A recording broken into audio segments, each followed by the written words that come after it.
হিসাব নিয়ে সারাদিন দিয়ে কাটাইছে। চিন্তা করে দেখছে আমার 40 বছর চলে গেছে, কি আমল করলাম? আমার 60 বছর অতিবাহিত হইল, কি করলাম? কবরের জগতের জন্য কি করলাম? ওই হাসরের ময়দানের জন্য কি করলাম? আমার জিন্দেগির লম্বা এক সফরের জন্য কি তৈরি নিলাম? চিন্তা করে আমার জিন্দেগির মধ্যে নামাজের মতো গুণ আসেনি, আমার জিন্দেগির মধ্যে ওনার মতো ইবাদত আছে কি, আমার জিন্দেগির মধ্যে রাসূলুল্লাহর তরিকা আছে কি না? এই চিন্তা করতে করতে যারা মরণের দিকে, কবরের দিকে রওনা হয়, আর এই কবরের জগতের আমল করে, আখিরাতের জগতের আমল করে, আল্লাহর রাসূল বলেন ওই ব্যক্তিটা হলো পৃথিবীর মধ্যে সবচেয়ে জ্ঞানী। তার মতো জ্ঞানী আর এই জগতে নাই, তার মতো ভালো মানুষ এই জগতে নাই। এই কারণে আল্লাহর রাসূল সময়ের গুরুত্ব দেওয়ার কথা বারবার বলেছেন। আল্লাহর রাসূল বলেন নিজের হিসাব নিজে করলে তার মতো ভাগ্যবান এই জগতে নাই। মুমিন বান্দা যারা হবে তারা নিজের হিসাব নিজে করে। এই কারণে তো আল্লাহর রাসূল বলেন হাসিবু ক্বাবলা আন তুহাসাবু। ও মুমিন বান্দা বান্দি উম্মতের দল, হাসরের ময়দানের হিসাবের আগে নিজের হিসাব নিজে দুনিয়ার জমিনে করো, তাহলে হাসরের ময়দানে তুমি নাজাত পেয়ে যাইবা। সুবহানাল্লাহ, আলহামদুলিল্লাহ। আল্লাহ তাআলা লাখ কোটি শুকরিয়া, যিনি আজকে আমাদের মেরপুরা রশিদিয়া মদিনাতুল উলুম মাদ্রাসার দিকে আয়োজিত মাহফিলে এসে দিনই কিছু কথাবার্তা বলা এবং শ্রবণের তৌফিক দান করেছেন। এজন্য সকলে বলে আলহামদুলিল্লাহ। আমার ভাইয়েরা, আল্লাহ পাক রব্বুল আলামিন আমাদেরকে দুনিয়াতে পাঠিয়েছেন অল্প সময়।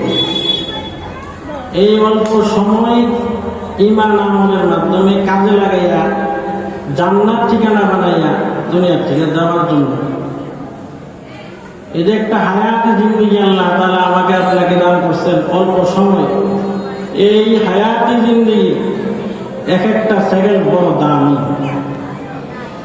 এত দামি বলে একটা সেকেন্ড যদি হাতছাড়া হয়, এই একটা সেকেন্ড পৃথিবীর সব কিছু দিয়া ক্রয় করা সম্ভব।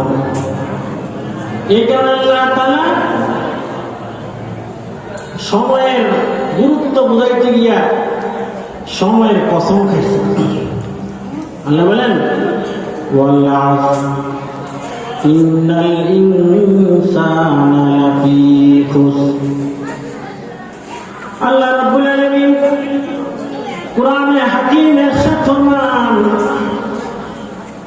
সময়ের কসম খাইছেন আল্লাহ তাআলা, আসরের কসম খাইছেন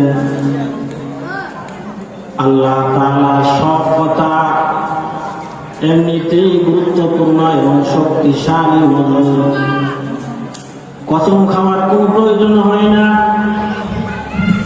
আল্লাহ তাআলার কালাম কথার জগতের বাদশা। আল্লাহ যেমন বাদশা, আল্লাহর কথাও কথার জগতের বাদশা। আল্লাহ তাআলার কসমের কোনো প্রয়োজন নাই। তারপর আল্লাহ তাআলা কসম কেন খাইলেন বলেন? দুনিয়ার নিজাম হিসাবে দুনিয়ার মানুষ কসম খাইলে কথাটাকে খুব গুরুত্ব দেয়। দুনিয়ার নিজাম হিসাবে আল্লাহ তাআলা কসম খাইছেন বলে এমন জিনিসের কসম খাইছেন, রক্তের কসম খাইছেন, সময়ের কসম খাইছেন। এর দ্বারা আল্লাহ রাব্বুল আলামিন সময়ের মূল্য বুঝাইছেন, গুরুত্ব বুঝাইছেন। সময়টাই এত দামি, এত দামি বলে একটা মিনিট যদি কারো আত্মা হয়ে যায়, পুরা পৃথিবীর যত সম্পদ আছে সমস্ত সম্পদ দিয়েও তা ক্রয় করা সম্ভব না। বলে মানুষের হাত যদি না থাকে তাহলে কৃত্রিম হাত আছে। টাকা যদি বেশি বেশি হয়তো কৃত্রিম হাত ক্রয় করা সম্ভব, পা যদি না থাকে টাকার মাধ্যমে কৃত্রিম পা কিনা সম্ভব, কিন্তু সময় এত দাম, এই সময় টাকা দিয়ে কিনা যায় না, এই সময়ের এত দাম, মুমিনের সময়ের এত দাম, বলে জান্নাতের চেয়েও দামি মুমিনের সময়, মুমিনের জান, মুমিনের মাল। এখানে আল্লাহ তাআলা বলেন ইন্নাল্লাহা আশতারা মিনাল মুমিনিনা আনফুসাহুম ওয়া আমওয়ালাহুম বিআন্না লাহুমুল জান্নাহ। আল্লাহ রাব্বুল আলামিন মুমিনের জান মাল ক্রয় করেছেন জান্নাতের বিনিময়ে। এই কারণে বোঝা গেল মুমিনের জান মাল আল্লাহর তৈরি জান্নাতের চেয়েও দামি। কারণ যে জিনিসটা ক্রয় করা হয় ওই জিনিসটার মূল্য বেশি। যেমন ধরেন শীতের মৌসুমে বাজারে গেলেন শীতের কাপড় ক্রয় করার জন্য, এখন শীতের কাপড় যতই দামি হোক না কেন,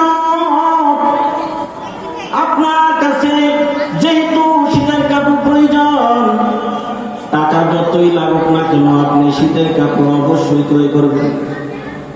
কারণ আপনার কাছে টাকা দামি না, শীতের কাপড় দামি।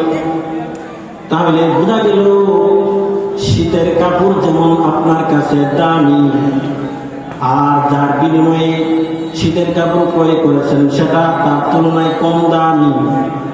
আল্লাহ রাব্বুল আলামিন মুমিনের জান মাল ক্রয় করেছেন জান্নাতের বিনিময়ে। এর দ্বারা প্রমাণ হলো মুমিনের জানের দাম, মালের দাম আল্লাহ তাআলার দরবারে জান্নাতের চেয়ে বেশি। সুবহানাল্লাহ। মুমিনের জানের দাম যদি আল্লাহর কাছে বেশি হয়, মুমিনের মালের দাম যদি আল্লাহর কাছে বেশি হয়, তাহলে মুমিনের সময়ের দাম কি আল্লাহর কাছে নাই? বলে হ্যাঁ, অবশ্যই আছে। আল্লাহর কাছে মুমিনের জানের দাম যেমন বেশি, মালের দামও বেশি, মুমিনের সময়ের দাম আল্লাহর কাছে বেশি। এই কারণে সময়ের মূল্যায়ন করা চাই। এ কারণে আল্লাহর রাসূল বলেন ইগতানিম খামসান ক্বাবলা খামসিন, শাবাবাকা ক্বাবলা হারমিক, ওয়া সিহাতাকা ক্বাবলা সাকামিক, ওয়া ফারাগাকা ক্বাবলা শুগুলিক, ওয়া হায়াতাকা ক্বাবলা মাউতিক, ওয়া গনাকা ক্বাবলা ফাকরিক। আল্লাহর রাসূল সাল্লাল্লাহু আলাইহি ওয়াসাল্লাম বলেন পাঁচটা জিনিস চলে যাওয়ার আগে পাঁচটা জিনিসের কদর করে মুমিন। ও আমার উম্মতের দল, পাঁচটা জিনিস চলে যাওয়ার আগে পাঁচটা জিনিসের কদর করো। এর মধ্যে একটা হলো মুমিন, তোমার জিন্দেগীর সময়, তোমার হায়াতি জিন্দেগি শেষ হওয়ার আগে আগে ওই জিন্দেগীর প্রত্যেকটা মুহূর্তের কদর করো। অর্থাৎ তোমার জীবনের প্রত্যেকটা মুহূর্ত আল্লাহর হুকুম, নবী করিম সাল্লাল্লাহু আলাইহি সাল্লামের তরিকা অনুযায়ী চালিয়ে চালিয়ে তোমার জিন্দেগি উন্নত হিসাবে কদর করো। এই কারণে আল্লাহ রাব্বুল আলামিন হাশরের ময়দানেও হায়াতি জিন্দেগির আলাদা হিসাব নেবে, জিন্দেগির প্রত্যেকটা সেকেন্ডের হিসাব মহান আল্লাহ নেবেন। রাসূল বলেন লা তাযুলু কদামা ইবনি আদম ইয়াওমাল কিয়ামাতি মিন ইনদি রাব্বি হাত্তা সালান খামসিন আন মাউলিহি ফীমা আফনা আন শাবাবিহি ফীমা আবলা আন মালিহি মিন আইনা ইকতাসাবাহু ওয়া ফীমা আনফাকা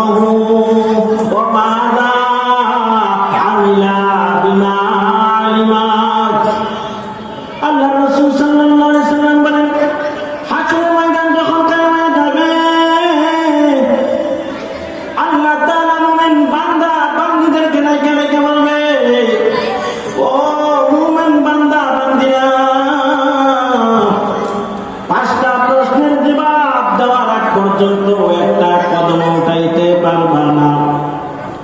এর মধ্যে একটা প্রশ্ন করবে, বান্দারে এত সুন্দর যে একটা হায়াত দিছিলাম, 60 বছর 70 বছরের যে একটা ছোট্ট হায়াত দিছিলাম, ওই হায়াত জিন্দগিটা কেমন করে কাটাইলা, কিভাবে ব্যয় করলা বলো না, কিভাবে ব্যয় করলা? আল্লাহ তাআলা প্রশ্ন করবে, মুমিন বান্দাকেও প্রশ্ন করবে, মুমিন বান্দিকেও প্রশ্ন করবে। আল্লাহ রাব্বুল আলামিন এই প্রশ্নগুলো করবেন। এর দ্বারা বোঝা গেল সময়ের বড় দাম। এই কারণে আল্লাহ বলেন, ইন্নাল ইনসানা লাফি খুসর, নিশ্চয় যত মানব জাতি আছে সমস্ত মানব জাতি খাসারাতের মধ্যে আছে, সমস্ত মানব জাতি ক্ষতিগ্রস্তর মধ্যে আছে। তবে যে সমস্ত লোকেরা আল্লাহ তাআলার উপরে ঈমান আনে, ইল্লাল্লাযীনা আমানু ওয়া আমিলুস সালিহাতি ওয়া তাওয়াসাউ বিল হাক্কি ওয়া তাওয়াসাউ বিস সাবর।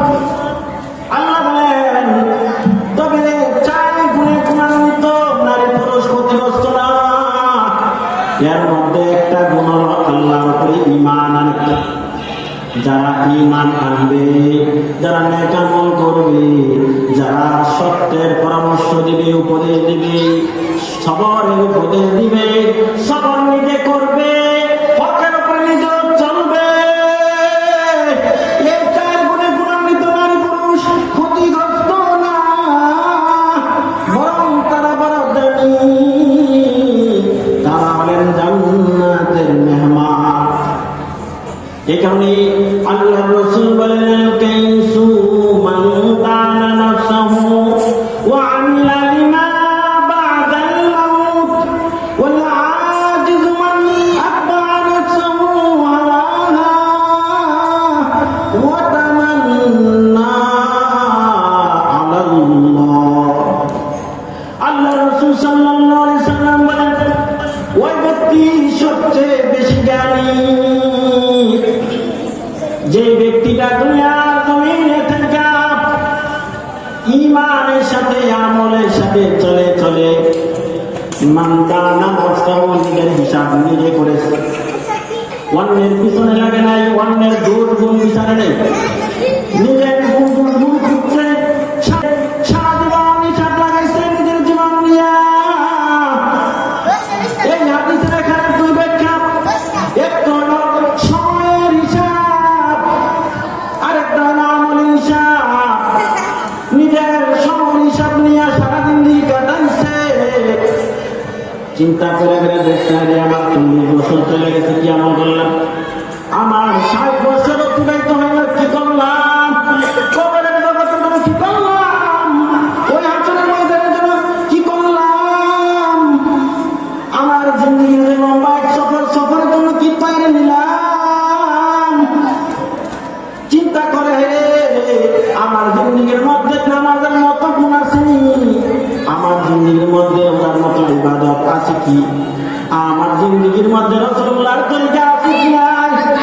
এই চিন্তা করতে করতে যারা মরণের দিকে, কবরের দিকে রওনা হয়, আর এই কবরের জগতের আমল করে, আখিরাতের জগতের আমল করে, আল্লাহর রাসূল বলেন, ওই ব্যক্তিটা হলো পৃথিবীর মধ্যে সবচেয়ে জ্ঞানী, তার মতো জ্ঞানী আর এই জগতে নাই, তার মতো ভালো মানুষ এই জগতে নাই। এই কারণে আল্লাহর রাসূল সময়ের গুরুত্ব দেওয়ার কথা বারবার বলেছেন। আল্লাহর রাসূল বলেন, নিজের হিসাব নিজে করলে তার মতো ভাগ্যবান এই জগতে নাই। মুমিন বান্দা যারা হবে তারা নিজের হিসাব নিজে করে।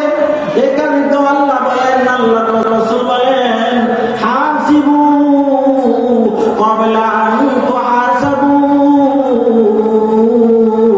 ও মুমিন বান্দা বান্দি উম্মতের দল, হাসরের ময়দানের হিসাবের আগে নিজের হিসাব নিজে দুনিয়ার জমিনে করো, তাহলে হাসরের ময়দানে তুমি নাজাত পেয়ে যাইবা।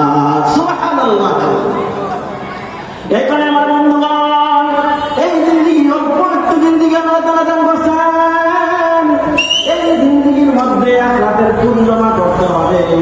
কিসের মাধ্যমে? আল্লাহ রাসূল আল্লাহ তাআলা বলেন ঈমানের মতো দৌলত দিয়া পুঁজি জমা করতে হবে। ঈমানের মতো দৌলত দিয়া